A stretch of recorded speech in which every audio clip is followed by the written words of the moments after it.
சிவாய நம.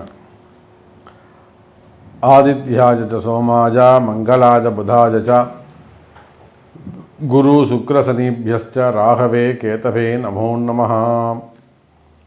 ஆதித்யாதி நவகிரகங்களை வணங்குகிறேன். 27 நட்சத்திரங்களையும் அதிதேவதை பிரதிதேவதைகளையும்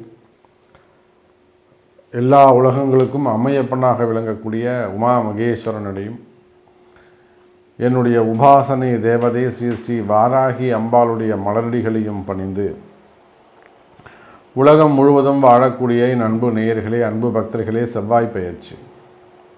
இந்த செவ்வாய் பகவான் நான் எப்பொழுதுமே சொல்வதுண்டு, செவ்வாய்க்கெல்லாம் பயிற்சி உண்டா அப்படின்னு நிறைய அன்பர்கள் அது ஒரு அலட்சியமாக பார்க்குறது உண்டு. கஷ்டப்படுறவங்களுக்கு தான் அதனுடைய அருமை என்னன்னு தெரியும்.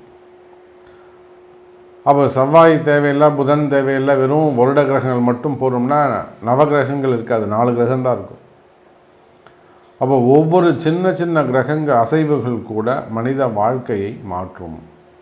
செவ்வாய் ஒருத்தவனுக்கு உச்சமாக இருந்து செவ்வாய் ஒரு ஆற்றலோடு இருந்ததுன்னா ரொம்ப தைரியசாலியாக இருப்பான். ஒரு பொண்ணுக்கு அதிகமாக பேசுது வாயாடுதுன்னா அதுக்கு சனி செவ்வாய் சேர்க்கை இருக்குதுன்னு அர்த்தம். இல்லை 2ஆம் இடத்துல செவ்வாய் இருக்காருன்னு அர்த்தம். ஒருத்தருக்கு முடி ரொம்ப குறைவாக இருக்குன்னா செவ்வாய் லக்னத்தை பார்க்குறாருன்னு அர்த்தம். எல்லாம் முடி கொட்டுது, முடியே இல்லை வழுக்கையாக இருக்குன்னா அவன் லக்னத்திலே செவ்வாய் இருக்குதுன்னு அர்த்தம். இதெல்லாம் உங்கள் ஜாதகத்தை எடுத்து பாருங்கள். ஒருத்தர் ரொம்ப அதிகாரமாக தோரணையாக பேசுவார், கம்பீரமாக பார்க்குறது ரொம்ப நார்மலாக இருப்பார், வெடன்னு இருப்பார், ஒல்லியாக இருப்பார், குள்ளமாக இருப்பார். ஆனால் பேச்சு நிர்வாகம் பார்த்தீங்கன்னா பட்டையை கலப்புவார். அவங்களுக்கு செவ்வாயுடைய ஆதிக்கம் அதிகமாக இருக்குதுன்னு அர்த்தம். அதே போல தான் உயர் அதிகாரிகள் அதிகாரத்தில் போய் உட்கார்றது, அரசியல்வாதிகள் அரசியல் தலைவர்களை கூட ஆட்டி படைக்கக்கூடிய தன்மை யாருக்கு உண்டுன்னா செவ்வாய்க்கு உண்டு. அதிகாரமிக்கவர்கள் செவ்வாயுடைய ஆட்சி பலம் பெற்றவங்க எப்படி இருப்பாங்க? அதிகாரமிக்கவர்களாக இருப்பார்கள், உயர்ந்த அதிகாரத்துக்கு வருவாங்க. காவல்துறையில் ஒர்க் பண்ணக்கூடியவங்க, ஒருத்தவங்களுக்கு செவ்வாயுடைய ஆதிக்கம் இருந்தது அப்படின்னாக்கா அவன் நீங்கள் போலீஸாக ஒர்க் பண்ணுறீங்களான்னு நம்ம கேட்கலாம். 10 செவ்வாயோ 10 செவ்வாய் பார்த்தாலோ இல்லை 10ஆம் அதிபதியுடைய நட்சத்திரத்தில் செவ்வாய் நின்னாலோ வேற்று கிரகங்கள் நின்னாலோ அவன் ஏதேனும் ஒரு சின்ன பிசியை போலீஸாவது இருப்பான். அப்புறம் SI, inspector, DC, AC, IG, DG அதெல்லாம் போயிட்டே இருக்கும். அப்போ காவல்துறை அதிகாரிகள், அதே போல் அதிகாரமிக்க பதவிகள், அதே போல் அரசியல் தலைவர்கள், போஸ்டிங்கில் இருக்கக்கூடியவர்கள், அமைச்சர் பெருமக்கள், இது எல்லாத்துக்குமே செவ்வாயுடைய அனுகிரகம் வேண்டும். அதே போல் இடதோஷங்கள், பிரச்சனைகள், ஒருத்தர் ரியல் எஸ்டேட் பண்ணுறாரு அதுக்கும் செவ்வாய் தான் காரணம். ஒருத்தர் பில்டர்ஸ் தொழில் பண்ணுறாங்க அதுக்கும் செவ்வாய் தான் காரணம். ஒருத்தர் மினரல்ஸ் தொழில் பண்ணுறாங்க அதுக்கும் செவ்வாய். கனிம வளங்கள், குவாரிகள், நிலபலங்கள், ஒரு ஊரில் பண்ணையார், இந்த ஊரே அவர் தாங்க, சொத்து பத்திலாம் நிறைய வச்சுருக்காரு, செவ்வாய் தான் காரணம். சார் ரொம்ப ஒரு சின்ன டீ கடை வச்சுருந்தார் சார், அந்த இடத்துல ஒரு தள்ளு வண்டி வச்சுருந்தார், அங்கே ஆரம்பித்தார், இன்றைக்கி அங்கேயே ஒரு பெரிய கடை கட்டி ஜம்முன்னு ஆகிட்டார். அந்த பூமி தான் காரணம், அதுதான் செவ்வாய். சார் ஒரு சென்ட் இடத்துல வாங்கி ஒரு சின்னதாக ஒரு உழவு பண்ணாங்க, சுற்றி இன்றைக்கி 40 ஏக்கர் வாங்கிட்டாருங்க, அந்த பூமி தான் காரணம், அதுதான் செவ்வாய். அப்போ இடங்கள், பூமிகள், அதே போல் உடன் பிறந்த சகோதர சகோதரிகள், சித்தப்பாவாக இருக்கலாம், பெரியப்பாவாக இருக்கலாம், அத்தைமார்களாக இருக்கலாம், சகோதர சகோதரிகளை குறிக்கக்கூடியது அதுவும் செவ்வாய். அதோடு மட்டுமல்ல, வீரம், வேகம், பேசினே இருக்கும்போது பலார்னு அடிச்சிடுறது செவ்வாய் காரணம். இந்த வீட்டம்மா பார்த்தீங்கன்னாக்கா பேசிட்டே இருக்கும்போது டம்மு டீம்னு பாத்திரம் பறக்கும், செவ்வாய் காரணம். ஆத்திரமாக கோபத்தை இவருக்கு முன்னாடி நிற்பாங்க, செவ்வாய் காரணம். அதிகமான கோபத்தை செயல்படுத்துதல் செவ்வாய். போராடிக்கிட்டே இருப்பான், ஒருத்தன் எதிர்த்து பேசிக்கிட்டே இருப்பான், செவ்வாய் தான் காரணம். அதே போல் திருமண தடைகள், செவ்வாய் தான் காரணம். எங்கே போனாலும் செவ்வாய் தோஷம். அப்போது செவ்வாய்க்கு இவ்வளோ காரகத்துவம் இருக்கின்ற பொழுது குழந்தை பாக்கியம் மெயினான சப்ஜெக்ட் சொல்ல விட்டோன்னே, திருமண தடை செவ்வாய் தான் காரணம். செவ்வாய் இல்லாமல் திருமணம் இல்லை. என்னங்க சாமி இப்படி சொல்கிறீங்க? ஆமாம்ப்பா, மாங்கல்யமே அவர் தான். அதனால தான் மங்கல்யான்னு பேர் வச்சு அங்கே மேலே அமிச்சாங்க, மறந்துட்டிங்களா? அப்போ செவ்வாய் இல்லாமல் திருமணம் இல்லை. கல்யாணமே நீங்கள் மாப்பிள்ளை இருக்கலாம், பொண்ணு இருக்கலாம், அதோடு மட்டும் உள்ளது வாத்தியம் இருக்கலாம், எது இருந்தாலும் என்ன இருக்கணும்? திருமாங்கல்யம் இருக்கணும், செவ்வாய். அதே போலத்தான் வீரம், வீரியம், குழந்தை பாக்கியம். இன்றைக்கி நிறைய தம்பதிகள் ஐஏஎஃப், ஐஏஎஸ், ஐஏவிஎஃப் என்னென்னமோ பண்ணுறாங்க குழந்தை பாக்கியத்துக்கு. 4 லட்ச ரூபா 5 லட்ச ரூபா கொண்டு போய் கொடுத்துட்டு வந்துடுறாங்க. கொடுத்துட்டு இந்த வாட்டி சக்ஸஸ் ஆகலை அப்படின்றாங்க. ஊசியை போட்டு அங்கேயே ஒரு 10-15 நாள் படுக்க வச்சிடுறாங்க. அசையாது, அப்படி திரும்பாத, இப்படி திரும்பாத, ஏந்திருக்காத, குனியாத நீறாங்க. அப்போது இதை எல்லாத்தையும் தாண்டி அங்கே வெற்றி பெறணும்னா என்ன வேணும்? உங்களுக்கு கிரகம் வேணும். ஒன்றும் தெரியாத இடத்துல போய் 4 லட்சம் 5 லட்சம் கொடுத்துட்டு ஏமாந்துட்டு வந்துடுறீங்க. 2 அட்டம்ப்ட்டு 3 அட்டம்ப்ட்டு 4 அட்டம்ப்ட்டு செய்து கூட வெற்றி பெறாதவர்கள் இருக்கிறாங்க. அப்புறம் நம்ம இடத்துல ஜாதக பரிகாரங்கள் செய்து அதுக்கப்புறம் இயற்கையாக வின் பண்ணக்கூடியவங்க இருக்காங்க. அப்போ இது எல்லாத்துக்குமே வீரத்துக்கு காரணம் செவ்வாய். குரோத்துன்னு சொல்கிறாங்கல்ல, அதுனா ஒரு ஆண் பெண் இணைவில் என்ன வேணும் உங்களுக்கு? அங்கே ஒரு சக்தி, அந்த முட்டையை உடச்சி உள்ளே போய் சேரணும், ஜாயின் பண்ணணும். அதுக்கு என்ன வேணும்னா பவர் வேணும், எனர்ஜி. அதே போல் எலக்ட்ரிக்கல்ஸ், எலக்ட்ரானிக்ஸ், பூமி சார்ந்த தொழில்கள், கனிம வளங்கள், ஆட்டோமொபைல் இண்டஸ்ட்ரி, அப்புறம் ஹாஸ்பிட்டல்ஸ், ஃபார்மா, ஆப்ரேஷன்ஸு, எல்லாத்துக்கும் செவ்வாய் தாங்க காரணம். எல்லார் கையிலும் எல்லா ஆயுதமும் இருக்குது, அவ்வளோதான் விஷயம். அப்போது கடகத்தில் சஞ்சாரம் செய்கிறார். எப்போது? ஆகஸ்ட் 26 அக்டோபர் 19 வரையிலும் 45 நாட்கள் கடகத்தில் செவ்வாய்.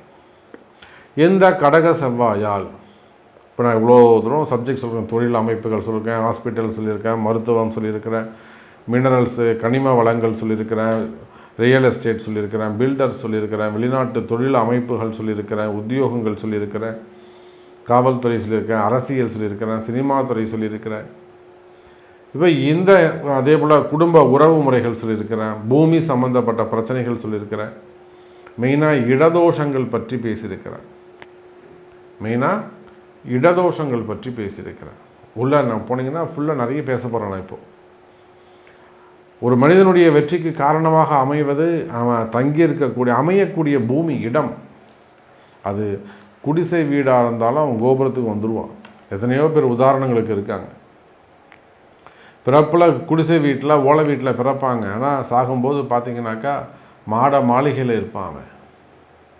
அது எல்லாமே பூமியை குறிக்கக்கூடியது, இடத்தை குறிக்கக்கூடியது.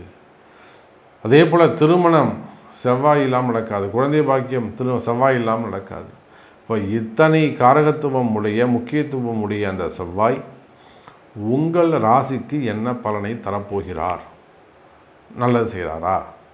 நல்லது நடக்கணும்னா, இல்லது எனக்கு இது நடக்கணும் சாமி, அவர் செய்கிறாரு செய்யாமல் போகிறாரு, இது எனக்கு வேணாம், எனக்கு செய்ய சொல்லுங்கள், அப்படி வந்துடுவோம். சாமி அவர் கடகத்தில் இருக்கட்டும், மிதுனத்தில் இருக்கட்டும், அவர் என்ன வேலைன்னு செஞ்சுட்டு போட்டோம், எனக்கு இந்த சப்ஜெக்ட் முடியணும், இதை அவர் செஞ்சு கொடுக்கணும், அவருக்கு நம்ம என்ன பண்ணணும் பண்ணி விட்ருவோம். அந்த மாதிரி உங்களுடைய கேள்விகள் என்னவாக இருந்தாலும் உங்கள் ராசிக்கு இந்த செவ்வாய் எப்படி அமையப் போகுதுன்னு பார்க்கலாம் வாருங்கள். கடக ராசி நேயர்களே, இந்த செவ்வாய் பயிற்சி ரொம்ப உங்களுக்கு முக்கியமான பயிற்சியாக அமைகிறது. காரணம் என்னன்னு கேட்டிங்கன்னா, உங்கள் ராசியில் தான் இந்த செவ்வாய் பகவான் பயிற்சியை அடைகிறார். கடகத்தில் செவ்வாய், அதாவது கன்னியில் செவ்வாய் தங்கினால் கடலும் வற்றி போகும், அவ்வளோ ட்ரை ஆகிடுமா அப்படின்னு ஒரு ஜோதிட விளக்கம் உண்டு. ஆனால் கடகத்தில் செவ்வாய் நின்றால் கடல் தாண்டி பிரயாணம், அதாவது திரைக்கடல் ஓடியும் திரவியம் தேடு, எங்கே வேணாலும் போயிரு, ஆனால் பொழைச்சிக்கோ, சும்மா இருக்காத அப்படிங்கிற தத்துவத்தை எடுத்து சொல்லக்கூடிய வகையிலே கடகராசி என்பவர்களுக்கு இந்த செவ்வாய் மாற்றம் அமைகிறது. குறிப்பாக பிரிந்த கணவன் மனைவிகள், ஒரு ஃபேமிலி இருக்குது, நல்லா ஃபேமிலி நல்லபடியாக போயிட்டுருக்கு, ஒரு பார்ட்னர்ஷிப்பு, ஒரு தொழில்னு வச்சுக்கோங்க, குடும்பமாக இருக்கட்டும், எங்கெல்லாம் இந்த பார்ட்னர்ஷிப் இருக்கோ, கணவன் மனைவிங்கிறது ஒரு பார்ட்னர்ஷிப். அதே போல் ஒரு ப்ராஜெக்ட் இருக்குன்னா அந்த ஒர்க்கருக்கும் அந்த மேனேஜருக்கு கூடிய ஒரு பார்ட்னர்ஷிப்பு. ஒரு தொழில் நிறுவனம் அங்கேயும் ஒரு பார்ட்னர்ஷிப்ஸ் இருக்கும். எங்கெல்லாம் இந்த ஜாயிண்ட் வெஞ்சர் வருதோ, எந்த இடத்துலலாம் அங்கே பிரச்சனைகள் ஏற்படுகிறதோ, அந்த பிரச்சனைகள் எல்லாம் தீரக்கூடிய ஒரு அற்புதமான கால நேரமாக இந்த செவ்வாய் மாற்றம் அமைகிறது. நான் தான் சொன்னேனே, ஒரு ஒரு கல்யாணமாகி 20-22 வருஷம் குடும்பம் பண்ணியிருப்பாங்க. அப்போ அந்த ஆணுக்கு ஒரு 52-53 வயசு இருக்கும், அந்த அம்மாவுக்கு ஒரு 50 வயசு இருக்குது. இப்போ போய் டைவர்ஸ் கேட்டு நிற்கும். நான் பசங்களை வச்சு நான் பார்த்துக்கிறேன், நீ வீட்டுக்கு வராதுன்னு சொல்லும். இது ஒரு உதாரணத்துக்காக நான் உங்களுக்கு சொல்கிறேன். இது வெளிநாடுகளில், உள்நாடுகளில் எங்கே வேணாலும் இது நடக்கலாம். நான் ஒரு உதாரணத்துக்கு உங்களுக்கு சொல்கிறேன். அப்போ இந்த மாதிரியான பிரச்சனைகள் இருக்குமே ஆனால் கவலை வேண்டாம். கடகராசி பிரிவுகள், நல்ல ஒரு ரிலேஷன்ஷிப்பு நல்லபடியாக ஒரு காதலர்களாக இருக்கலாம், காதலுக்கு ஒரு படி மேலே போயிட்டு பழகக்கூடியவங்களாக இருக்கலாம், உயிருக்கு உயிராக பழகக்கூடியவங்களாக இருக்க, வேலை செய்கிற இடத்துல, வெளியில், உத்தியோகம் பண்ணக்கூடிய இடங்களில். அப்போது இந்த மாதிரியான உறவு முறைகளில் விரிசல்கள் ஏற்படுமேயானால் அல்லது மனக்கசப்புகள் ஏற்படுமேயானால் கவலை வேண்டாம் கடக ராசி என்பர்களே. அந்த மாதிரியான அந்த பார்ட்னர்ஷிப்ஸ் எல்லாம் மீண்டும் பிரிந்து போன உறவுகள் மீண்டும் சேருவதற்கு வாய்ப்புகள் உண்டு. பார்ட்னர்ஷிப்பு திரும்பவும் இணைவதற்கு வாய்ப்புகள் உண்டு. நல்லபடியாக ஒற்றுமையாக இருப்பதற்கு வாய்ப்புகள் உண்டு. இன்னும் சொல்லப்போனால் எனதருமை கடகராசி நேயர்களே, அற்புதமான என தொழில் ஸ்தானம். நீங்கள் கடக ராசியானாலும் கடக லக்னமானாலும் உங்களுக்கு 10ஆம் பாவ அதிபதி 5-10 கூடையவன். அவன் பாவி. என்ன பாவி? சுபமான பாவி, அசுபமான பாவி கிடையாது. 8 கூடையவன் கிடையாது, 7 கூடையவன் கிடையாது. 5-10 கூடையவன் பாவியானாலும் சுபத்துவம் அடைகின்றான். அப்போ கடக ராசி நேயர்களே, பூர்வ புண்ணியங்கள் கிடைக்கக்கூடிய ஒரு கால நேரமாக இந்த செவ்வாய் மாற்றம் அமைகிறது.